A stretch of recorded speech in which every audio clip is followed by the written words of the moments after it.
I am standing in the entryway of someone's living room. This is the reality. The disaster didn't happen yesterday. It didn't happen a week ago. It happened months ago, and families are still displaced. They're looking for help. They have nowhere to go. And at this point, they're really just running out of resources.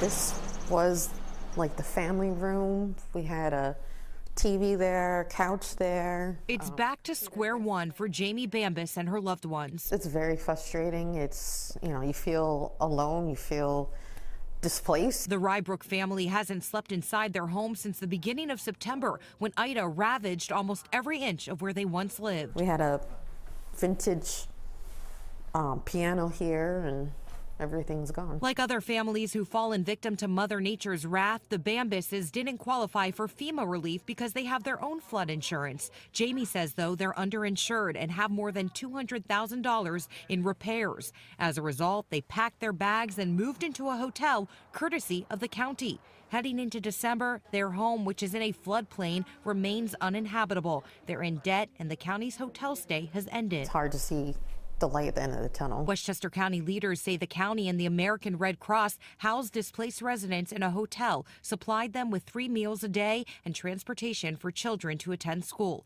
In a statement, the county communications director says, in part, since Ida, the county has spent nearly $250,000 servicing nearly 100 residents. Nearly 3 months later, the county's Department of Social Services is working with the few families still displaced to find them continued housing. Jamie's refusing these options, which include an apartment in New Rochelle or a shelter. Instead, her family will pay around $12,000 to remain in a hotel until her home is insulated. We need to come home. I mean, it's too much money to dish out on our own. Neighbors say the extreme flooding stems from the Blind Brook Creek, which runs adjacent to their street. She's calling on local leaders for a long-term solution in cleaning up the clogged brook. Due to global warming, things are just going to get worse. We're going to have more rain. We're going to have heavier snowfall.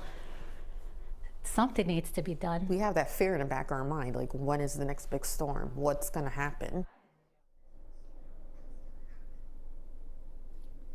Westchester County Executive George Latimer addressed the issue back in October. He says the county is working with the federal government to find those infrastructure funds to alleviate the flooding issues that are stemming from the brook, again, which runs parallel to the home I'm standing in right now. As for the family that's supposed to return to this home, they can't do that until the insulation around their home is installed. That could happen sometime mid-January, and then the family can begin working on some repairs. Now, the family does have a GoFundMe page. If you're interested in helping out that family, you can head to our website, pix11.com. Also on our website, we have some financial assistance and information on flood assistance for you there. We're live in Rybrook, Westchester County. Rebecca Solomon, Pix 11 News.